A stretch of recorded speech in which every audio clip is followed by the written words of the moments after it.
My name is Patricia Regier.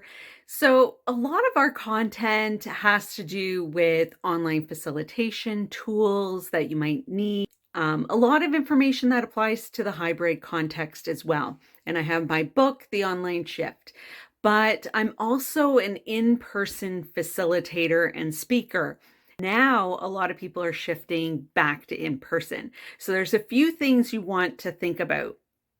If you still have people online, that hybrid or blended audience, you don't want to forget all the things that you learned when you shifted online. People are going to expect that engagement level. Making sure that you're re-evaluating what you're doing in person.